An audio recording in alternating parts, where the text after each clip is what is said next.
En esa época yo me dedicaba al periodismo sindical y recordaba las largas reuniones de Gualdini y su CGT organizando los paros y las movilizaciones, Alfonsín. Creo que fueron 13, ¿no?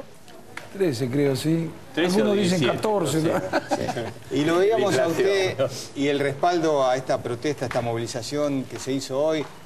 ¿El paso del tiempo cicatrizó todo? Pero a ver, hace 30 años. Sí, bueno.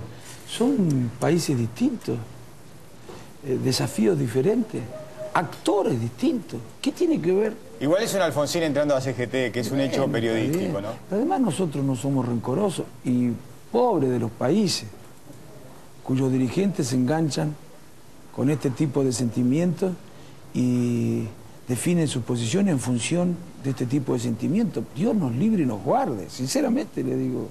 Sinceramente, Dios nos libre y nos guarde de este tipo de actitudes. Después, además, no solamente mi padre mismo. Mi padre se reunió varias veces con Saúl Ubaldini. Saúl Ubaldini le pidió disculpas porque habían tenido algunos excesos, dijo. Y mi padre se reunía mucho con Hugo Moyano y participó en la década del 90, ¿se acuerdan cuando organizaban con la CTA aquellas movilizaciones contra las políticas aplicadas por el gobierno de Carlos Menem, que acompañaban todos los que hoy están en el oficialismo, aunque en ese momento pertenecían a un partido que tenía otro nombre, pero son los mismos? Bueno, mi padre participó con la convocatoria que hacía el MTA, la CTA, con Hugo Moyano, con Víctor de Genaro, estaban en la plaza. ¿Y cómo no vamos a acompañar nosotros un reclamo que es tan justo? En la Argentina, los trabajadores, como grupo, como colectivo, pagan muy por encima, pero muy por encima de su capacidad contributiva. Y esto es muy injusto.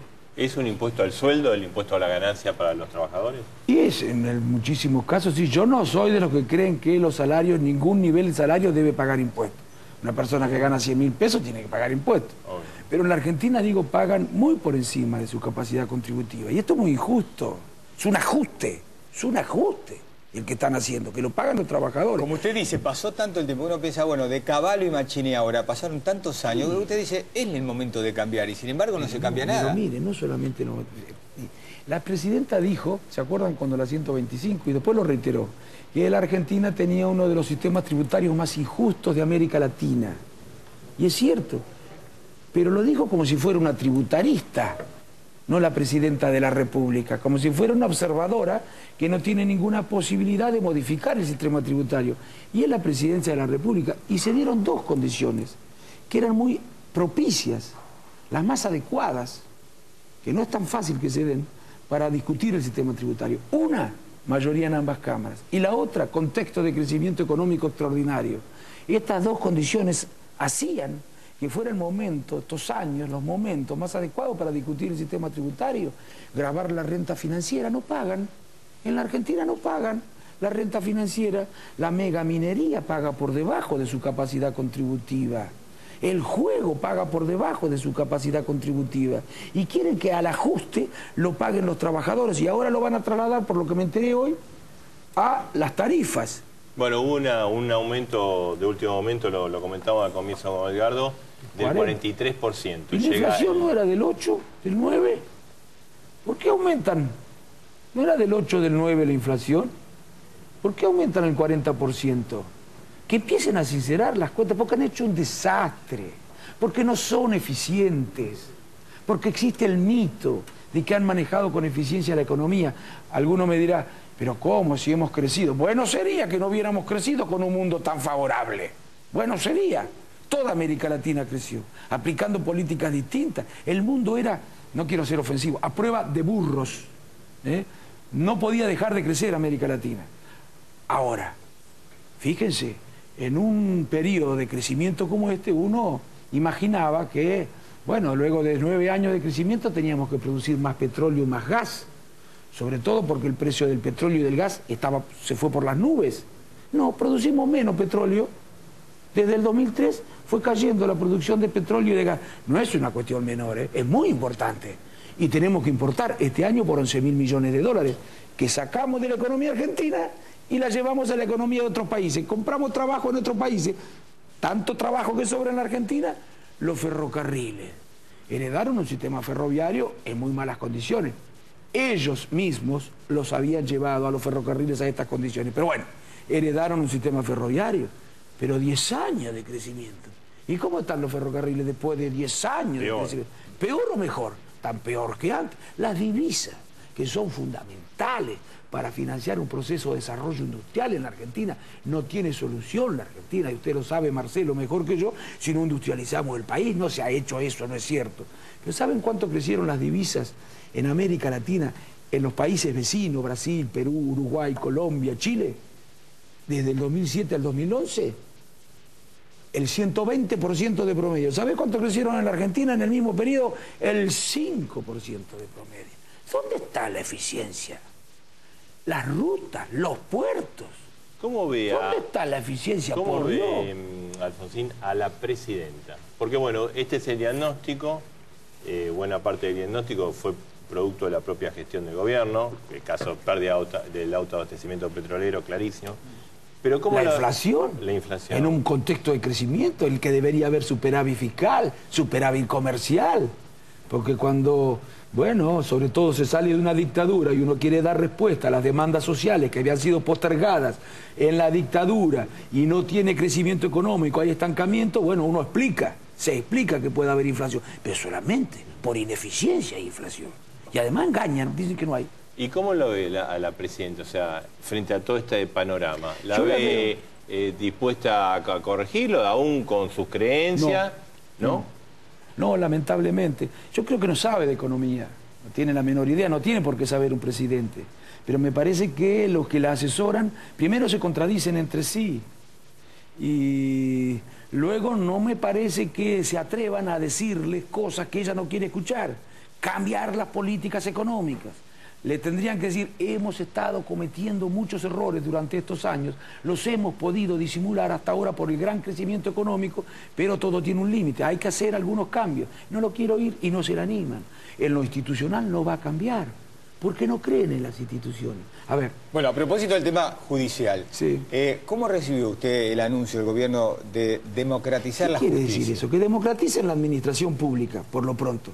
Que para eso no se necesita ninguna ley. Para eso se necesita no andar discriminando a los que no son del Frente para la Victoria, a los empleados que no pertenecen al partido. Lo hablamos con Pablo Micheli de esto. Sí, lo están haciendo. Lo están haciendo. Así que empiecen por democratizar. No les creo, Edgardo, no le creo. ¿Qué quiere que le diga? Ahora, ¿qué quiere decir democratizar la justicia? Si quieren... Pero los ve presionados a los jueces, atacados. Mire, el populismo, que no es lo mismo que popular, de la misma manera que exitoso no es lo mismo que exitismo, de la misma manera que oportuno no es lo mismo que oportunismo, el populismo se caracteriza por la siguiente, entre otras cosas por lo siguiente: no quiere controles, no quiere que otros poderes, otras instancias puedan poner la lupa sobre lo que hace el Ejecutivo para eventualmente denunciar desviaciones de la ley. El único control que acepta, el único control que tolera es el que se produce cada 2 años en elecciones. Si la sociedad tolera, si la sociedad convalida el unitarismo fiscal, el atropello de la justicia, limitaciones a la independencia del Parlamento, pues para ellos no les interesa. Eso legitima todo. Y así vamos a tener problemas serios. Alfonsín, ¿el radicalismo es oposición? Le Claro, digo porque... Sí, pero no queremos ser solo oposición, queremos ser alternativa. Ser oposición es una cosa, le digo porque una tontería. Hoy vio que cambiaron así imprevistamente porque se pelearon con Moreno Argüello, al embajador, así de un día para otro. La propone a Cecilia Naón. Hoy fue a la comisión de acuerdo y tengo entendido que varios diplomáticos de carrera fueron a hablar con los senadores de radicalismo y decían, miren, es una barbaridad que se están promoviendo gente que no tiene ninguna experiencia ni ninguna... No sé el caso de Naón, no sé. No, eso está ocurriendo y es grave en la Cancillería. Y entonces dijeron, bueno, no, pero esto es un acuerdo, no podemos oponernos al gobierno, vamos a firmar. No, bueno, tampoco podemos tampoco podemos detener una embajadora en Estados Unidos, ni condicionar la designación de una embajadora nada más y nada menos que en Estados Unidos al resto de los ascensos que se estarán discutiendo, no lo sé, pero es cierto lo que está pasando en la Cancillería. No solo en la Cancillería, mire, otra de las deudas de este gobierno es no haber diseñado, pensado un Estado más inteligente. tenemos un estadio lobotomizado. Durante la década del 90 el Estado fue perdiendo funciones. Y usted sabe que la función hace al órgano, ¿eh? Y bueno, en consecuencia, al ir perdiendo funciones, el Estado dejó de pensar, dejó de acumular conocimiento, dejó de acumular experiencia, y no han hecho nada para mejorar el Estado, absolutamente nada. Incluso están haciendo algo para empeorarlo, como en la Cancillería. Toda la gente que había acumulado experiencia, conocimiento, bueno, un capital importante en términos de políticos, ha sido desplazada por estos señores que vienen a... bueno, creen que descubren América. Mire, este es de un nivel de improvisación terrible y vamos a pagar las consecuencias, lamentablemente. Alfonsín, gracias por haber estado... Una sola breve la respuesta. ¿Los radicales van solos en las elecciones de 2013 o van a ir en alianza? Es muy buena la pregunta. Le digo que ser oposición solo es una... Querer conformarse con oposición solo es una tontería. Nosotros queremos ganar el gobierno. No, mire, ¿sabe qué quiere el gobierno? Una de estas dos cosas. Tiene un plan A, que la oposición vaya toda separada. El plan B es que la oposición vaya toda junta. Ambas resultan funcionales desde el punto de vista electoral al gobierno. Nosotros creo que hay que construir una alternativa que sea capaz de reunir república en serio, no el republicanismo retórico, república en serio, democracia, valores de democracia en serio y sentido popular en la administración, o progresismo, como quieran llamarlo. Si se reunimos estas tres cosas, yo creo que en el 2015 hay un cambio en el gobierno. Gracias por haber estado esta noche. No, al contrario, gracias a ustedes. Gracias, muchas gracias. Hacemos la pausa. Después de la pausa, atención, hubo pinchaduras de la CIDE, parece. ¿Sí? En un lugar importante. Y se lo vamos a contar en un ratito.